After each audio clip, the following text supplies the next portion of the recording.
6월 5일 금요일입니다. 한국 시간으로. 미국 시간은 6월 4일 목요일이고요. 지금 장 끝난 지 45분이 지나가고 있습니다.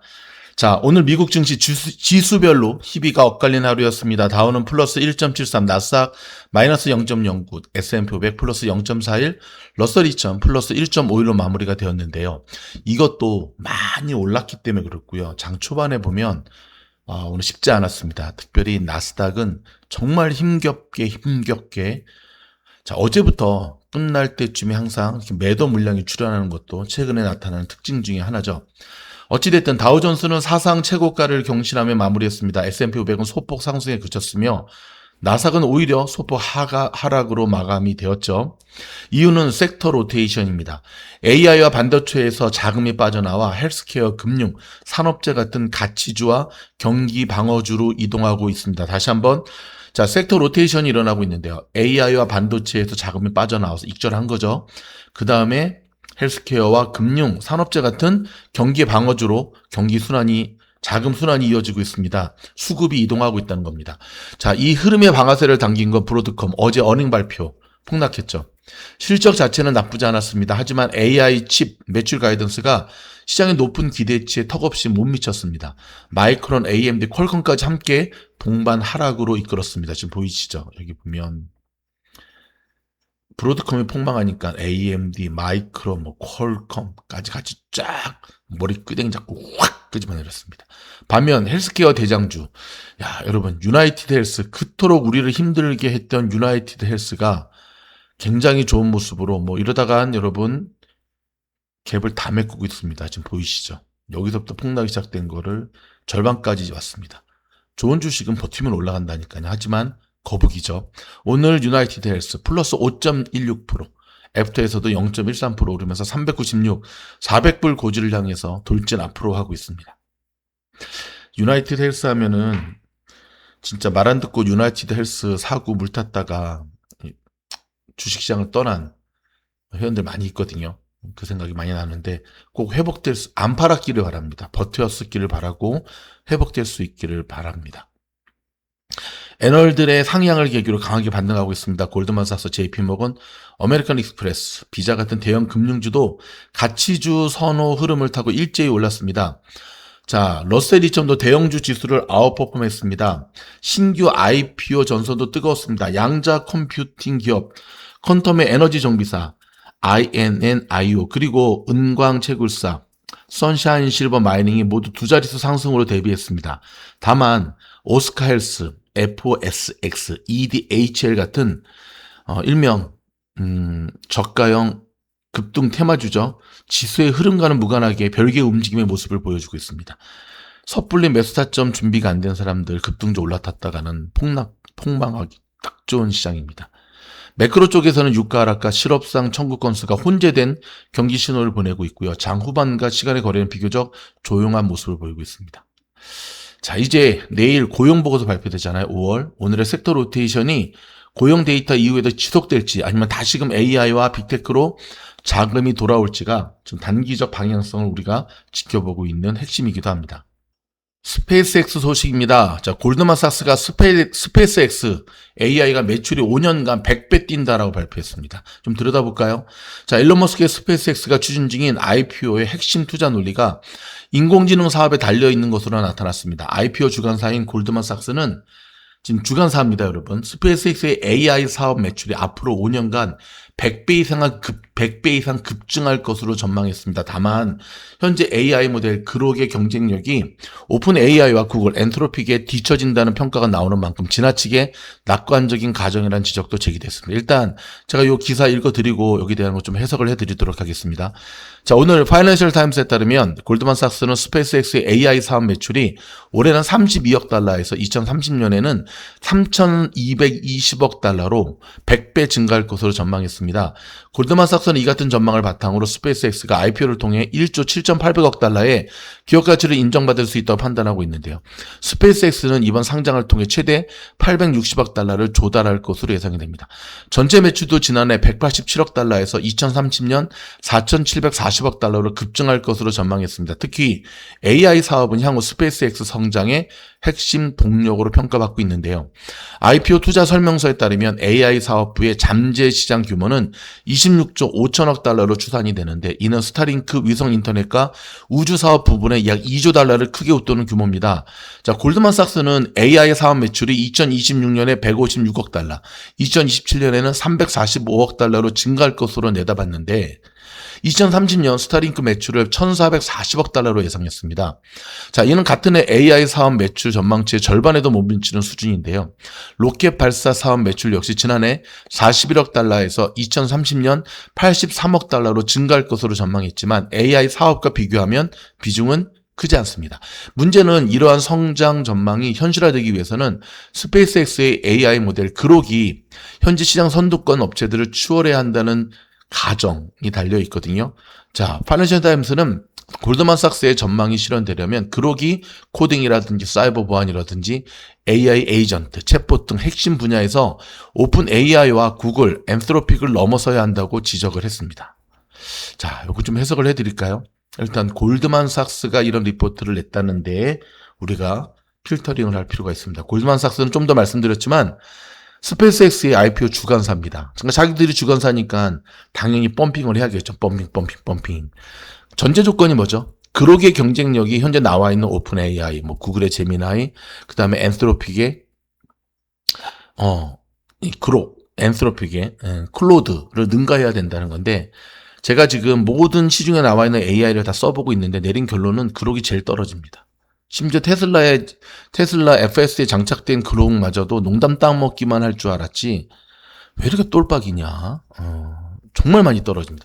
며칠 전에 기사 하나 나왔잖아요. 동일하게 테스트해봤더니 그록이 꼴등했다. 자, 그렇다면 우리는 지금부터 무엇을 지켜봐야 됩니까? 그렇죠. 그록, AI 그록의 성장세를 지켜봐야 됩니다. 그록 나오는 뉴스를 우리가 매의 눈을 계속 지켜봐야 되고 최소한 앤스로픽, 그 다음에 그렇죠. 오픈 AI는 제껴야죠. 제가 보니까 구글의 제미나이는 이제 구글에서 만들었잖아요. 그러니까 과거 데이터 기반을 정말 잘하고요. 앤스로픽의 클로드 같은 경우는 코딩을 비롯해서 나름대로 경쟁력이 있고 그 다음에 오픈 AI는 첫 출발을 했다는 데서 좀 의미를 두는데 그록은 아무리 봐도 특징을 찾을 수가 없습니다.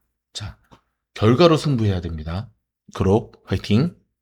자, 메리 데일리라고 아시죠? 샌프란시스코 연은 총재입니다. 참 이런 말을 할 수가 있을까? 금리 인상 인하 모두 가능하다. AI의 생산성 효과는 아직이다. 좀 들여다볼까요? 메리 데일리 샌프란시스코 연은 총재가 현재 통화 정책이 적절한 수준에 있지만 경제 불확실성이 큰 만큼의 금리 인상과 인하 가능성을 모두 열어둬야 한다고 밝혔습니다. 데일리 총재는 자, 샌프란시스코에서 열린 블룸버그 컨퍼런스에서 통화 정책은 지금 좋은 위치에 있다. 경제가 어떤 방향으로 움직이든 그에 맞춰 대응할 준비가 돼 있다고 말했고요. 앞으로 금리가 어디로 갈지에 대해 더 많은 포워드 가이던스, 즉 선제적 방향 제시를 하는 것은 오히려 시장을 오도할 수 있다면서 방향 주고 움직이고 난 다음에 움직이겠다는 거죠. 그렇죠? 근데 그 말은 나도 하겠다. 인상할 수도 있고 인하할 수도 있고. 자, 이번에 여러분 그 파월 다음으로 연준 총재가 된 친구 있잖아요. 그렇죠? 응? 워시. 잘하면 파월을 능가할 정도로 트럼프를 들이받을 수도 있다.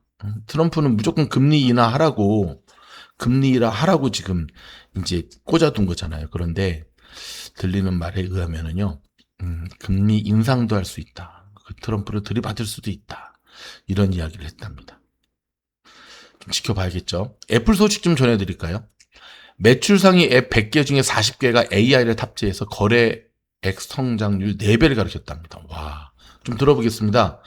지난해 애플의 앱 시장의 성장을 이끈 것은 AI였던 것으로 나타났습니다. 여러분, 굳이 애플이 AI 쪽에 뭔가를 하지 않는 이유를 아시겠죠? 애플은 지난해 앱스토어 매출 상위 100개 앱 중에서 어플 가운데 140개 이상이 소비자 지향형인 AI 기능을 탑재한 것으로 나타났습니다. 특히 이들 AI 탑재 앱의 거래액 성장률은 다른 상위권 앱과 비교해서 4배가 더 높았다고 합니다. 대박이죠. 빅테크들이 AI 인프라 확보를 위해 막대한 자금을 배정하고 있지만 실질적인 집행 여부는 점점 불투명해지고 있다고 합니다. 좀 충격적이죠. 월스트리트저널이 보도를 했는데요. JP모건에 따르면 2027년에 완공 예정을 했던 미국의 데이터 센터 프로젝트 가운데 용량 기준 60% 이상이 아직 착공되지도 않았다고 합니다. 7%는 공사가 지연되고 있다고 합니다. 공급망 적체, 인허가 분쟁, 전력 공급 확보 등이 원인으로 지목되는데 최근 구글의 모회사 알파벳이 AI 인프라 투자를 위해 800억 달러 규모의 초대형 유상 증자를 추진했고 이거 쏟아붓는다고 해서 구글이 올랐잖아요. 그쵸? 평소 자본 조달을 위해 부채 발행을 해온 구글로서는 놀라운 일이죠. 시장이 기술 기업들이 자본 지출은 어느 정도까지 가속화할지에 대한 불확실성에 부분적으로 반응했다라고 할 수 있는데 유증을 통한 자본 조달 사실은 향후 몇 년 동안 자본 투자 수요의 강도를 궁금하게 만들죠. 냉정하게 말씀드리면 당장 수익이 나지 못할 것을 알고 유증을 통해서 지금 빅테크들이 자 이런 액션을 취하고 있다는 것을 기억하시기 바랍니다. 자, 호르무즈에 갇혔던 선박 40척이 미군 해군과 조율해서 탈출했다라고 하는 소식이네요. 자, 요것 때문에 시장이 좀 많이 올랐거든요. 그리고 트럼프가 전쟁 이제 더 이상 하지 말자라고 좀 억제에 대한 이야기를 했습니다. 그래가지고 지금 시장이 이렇게 많이 올랐는데 덕분에 WTI 유가가 많이 떨어지면서 상대적으로 주가가 이렇게 오르는 모습을 보여주었죠. 오늘 발표된 주간 신규 실업수당 청구 건수 좀 전해드리겠습니다. 자, 한 주 단위로 발표가 되고 매주 목요일마다 노동부가 발표하잖아요. 그쵸? 자, 지난달 30일로 끝난 한 주 동안의 신규 실업수당 청구 건수가 계절 조정 기준으로 22만 5천 건으로 집계되었는데 직전주 수정치 대비 13,000건이 늘었습니다. 시장 전망치가 21만 3천 건이었거든요. 이것도 웃돌았습니다. 변동성이 덜한 4주 이동 평균 실업수당 청구 건수가 21만 4,750건으로 나타났습니다. 모든 프로그램에서 실업보험을 수령한 사람의 수도 감소한 것으로 나타났고요. 지난달 16일로 끝난 주간 기준 모든 프로그램에서 실업보험을 청구한 건수는 168만 5,805건으로 전주보다 11,212건이 감소한 것으로 나타났습니다. 요즘 비트코인 투자하시는 분들 많이 힘드시죠? 시가총액이 5위에서 14위로 추락했다는 충격적인 소식입니다. 가상자산 시장이 좀처럼 반등하지 못하면서 비트코인에 대한 긍정적 전망이 수그러들고 있습니다. 한때 글로벌 자산 시가총액 5위까지 올랐던 비트코인은 최근 14위까지 내려갔습니다. 더군다나 여러분, 그저 마이크로스트리지 회장 안 판다 그러더니 그저 팔아버렸어. 지금 비트코인 6만 3천. 와, 이러다가는 6만 불이 깨질 수도 있다라는 위기감이 좀 계속해서 오고 있는데 문제는 아직도 하락이 멈추지 않았다는 겁니다. 한때 6만 1,900, 6만 2천이 살짝 깨지는 가격까지 왔었네요. 그쵸? 일단 코인도 살고 주식시장도 살고 모두가 살 수 있기를 응원해 보는데 자 코인 소식 좀 전해지면서 조금 더 들여다보도록 할까요? 6만 달러가 여러분 방어선입니다. 자 시장이 지금 촉각 집중하고 있는데 6만 달러 무너지면 안 됩니다. 자 비트코인이 한때 6만 1,000달러까지 급락한 뒤에 반등에 지금 나섰지만 6만 1,000까지 내려갔다가 시장에서는 아직 안심하기 이르다는 평가가 나오고 있습니다. 자 일단 가상자산 전문 매체 코인데스크에 따르면 이번 반등이 추세 전환보다는 과매도 구간에 따른 고양이 바운스에 가까운 것으로 나타났습니다. 최근 하락 배경으로는 미국의 기준금리 인하 기대 약화. 야, 금리 인하 안 하겠네. 좀 전에 그 메리 총리도 얘기했죠. 인상할 수도 있다. 그렇죠? 비트코인 약세가 연준의 금리 인하 기대 축소와 맞물려 나타나고 있고요. 투자자들의 관심이 AI 관련 주식과 금으로 이동하면서 코인의 상대적 매력이 약화된 것도, 그러니까 코인 팔아가지고 그쪽으로 다 이동한 것도 하나 이유인 거죠. 그렇죠? 자, 이번 하락 과정에서 대규모 청산도 발생한 것으로 나타났습니다. 코인데스크에 따르면 최근 24시간 동안 가상자산 시장에서는 15억 달러 이상의 레버러지 포지션이 청산돼 버렸습니다. 청산된 투자자는 20만 8천 명을 넘어선 것으로 나타났고요. 비트코인 청산 규모는 8억 달러 이상, 이더리움은 약 3억 8,600만 달러로 집계됐습니다. 기간의 자금 이탈도 이어지고 있습니다. 미국의 현물 비트코인 ETF에서는 이번 주에만 10억 달러가 순 유출이 됐습니다.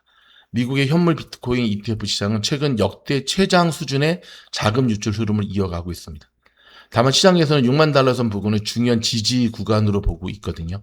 6만 달러가 지지가 되면 다시 올라가는 거고 6만이 무너지면 어떻게 된다? 추가 하락. 근데 비트코인 저렇게 무너지는 거는 주식시장한테도 상당히 그쵸. 안 좋은 소식이죠.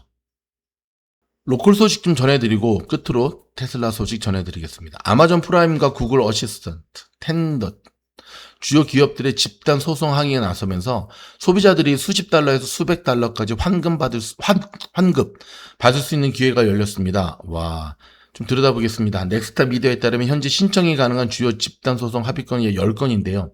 가장 규모가 큰 사례는 아마존 프라임입니다. 아마존은 소비자들을 유료 프라임 회원으로 자동 가입시키고 해지를 어렵게 만들었다는 의혹을 해소하기 위해 20억 달러 규모 합의에 동의했습니다. 인정한 거죠. 자격 요건을 충족하는 고객은 최대 51달러까지 환급받을 수가 있습니다. 구글도 개인정보 위반 의혹과 관련해 6,800만 달러 규모 합의에 나섰습니다. 2016년부터 올해 3월까지 픽셀폰이나 구글 스마트 스피커 등 구글 기기를 구입했거나 구글 어시스턴트를 사용한 소비자들이 대상입니다. 이거 아무것도 사용 안 했는데. 자, 온라인 데이팅 앱이죠. 텐더. 30살 이상 가입자에게 더 비싼 요금을 부과했다는 소송과 관련해 6,050만 달러 규모 합의했습니다. 해당 기간 동안 캘리포니아에서 텐더 플러스 또는 텐더 골드를 이용한 소비자들은 보상금을 신청할 수 있게 되었습니다. 이 밖에도 컴캐스트 개인정보 유치, 피델리티 해킹 사고, 매트리스 플레이스테이션 게임 가격 단합 의혹, 소고기 가격 단합, 뱅크 오브 아메리카 ATM 수수료 과다 청구, 탐스 치약 허위 광고 등 관련된 합의금 신청도 진행 중입니다. 전문가들은 대부분의 집단소송 합의금 신청이 온라인으로 몇 분 안에 가능하다며 과거 이용 기록이 있다면 자격 여부를 확인해 볼 것을 권고했고요. 제가 요거 정리해가지고 우리 무료 단톡방에 올려드릴 테니까 고정 댓글 타고 저희 단톡방 들어오세요. 그래서 해당되시는 분들, 미국에 계시는 분들도 바로바로 신청하시기 바라겠습니다. 자, 끝으로 테슬라 소식입니다. 자, 스페이스X의 IPO 소식은 계속해서 나오고 있는데, 일단 월가에서는 일론 머스크의 그 스페이스X 지분율 너무 높은 거 아니야? 라면서 계속해서 지금 딴지를 걸고 있거든요. 자, 밸런스는 디테일 속에 악마가 있다라는 표현을 썼는데요. 스페이스X가 로봇 사업의 수익성과 함께 AI 부분의 대규모 손실, 그리고 머스크의 절대적 지배 구조가 투자자 입장에서는 리스크 요인을 부각되고 있다라고 짚었습니다. 언제든 좋다면서. 그렇죠. 두 번째는 테슬라 로보택시 어스틴 확장에 대한 소식인데요. 테슬라가 어스틴 지역에서 로보택시 서비스 커버리지를 추가로 확장했습니다. FSD 고도화 흐름과 맞물려서 착실히 영역을 넓혀가고 있는 것은 분명히 긍정적 신호죠. 그런데 흥미롭게도 테슬라 주가는 오늘 하락했습니다. 좀 하락한 거 보이시죠? 밸런스는 로보택시 진전만으로는 부족하다는 제목으로 이를 짚었는데요. 시장은 이미 로보택시 스토리를 상당 부분 선반영한 상태고 추가 상승을 위해서는 더 강력한 모멘텀이 필요하다라고 얘기했습니다. 한편 중국에서는 BYD가 사고 시 제조사가 책임을 지는 사고 책임 보증 제도를 도입하면서 테슬라를 직접 겨냥하는 도전장을 내밀었습니다. 테슬라 이제 엿먹어라 이거거든요. 미국 내 자율주행 신뢰도 경쟁이 본격화하고 있는 모습입니다. 자, 웨이모가 로보택시에 쓰다 방전된 배터리를 전력만 저장용으로 재활용한다는 소식이 나왔습니다. 흥미롭네요. 그쵸? 전기차 배터리의 두 번째 생애를 에너지 인프라에 활용하는 흥미로운 사례인데, 자, 알파벳과 엔비디아의 실적을 분석하면서 M7은 이제 단일 그룹이 아니라는 시각을 내놓았고요. AI 수혜의 깊이와 방향이 종목마다 확연히 갈리고 있다는 점, 요즘 시장 흐름을 잘 설명해 주고 있습니다. 자, 마지막으로 오픈 AI가 테슬라 로보틱스 사업을 노리고 있다고 저희가 전해드렸잖아요. 오픈 AI 피지컬 AI 행보가 가속화되면서 옵티머스 중심의 테슬라 로봇 사업과의 경쟁 구도가 수면 위로 오르고 있는 모양새입니다. 자, 테슬라 뉴스를 다시 한번 정리하자면 오늘의 핵심 키워드는 스페이스X의 IPO 기회와 리스크인데요. 테슬라 로보택시가 가고는 있지만 주가는 여전히 멈췄다는 거고. 그렇죠? 그런데 그 사실 아세요? 제가 오늘 공부한 학생들하고도 얘기를 나눴는데 테슬라가 어제 그렇죠. 이번 주부터 계속해서 기간 매수가 초반에 계속 들어오고 있습니다. 보이세요? 초반에. 어제는 시장이 나빠서 흘러내렸고 그렇죠. 오늘은 또 뭐 흘러내리긴 했지만 끊임없이 초반에 기간 매수가 들어오면서 장 시작하자마자 초반에 테슬라를 끌어올리는 일들의 루틴이 반복이 되고 있거든요. 자, 여러분. 이런 부분들을 저희가 잡고 트레이딩으로 연결할 수 있어야 됩니다. 공부방 12기 모집하고 있습니다. VIP 멤버십 가입한 후에 지원하실 수 있으시고요. 지원하는 방법은 고정 댓글 밑에 이메일 주소 넣어주시면 되고 그 다음에 지금 저희 무료 단톡방, 미주는 무료 단톡방 여전히 굉장히 많은 분들 가입하고 계시는데 지금 조금 살짝 정체가 멈췄어요. 720명 되나? 1000명 되면은 제가 여러분, 네, 무료 특강한다 그랬는데 힘써서 주변에 주식하는 사람들 좀 땡겨옵시다. 아셨죠? 저희 영상이 도움이 됐다 한다면 좋아요, 구독, 알림 눌러주시고요. 또 다른 영상을 통해 찾아뵙겠습니다. 고맙습니다.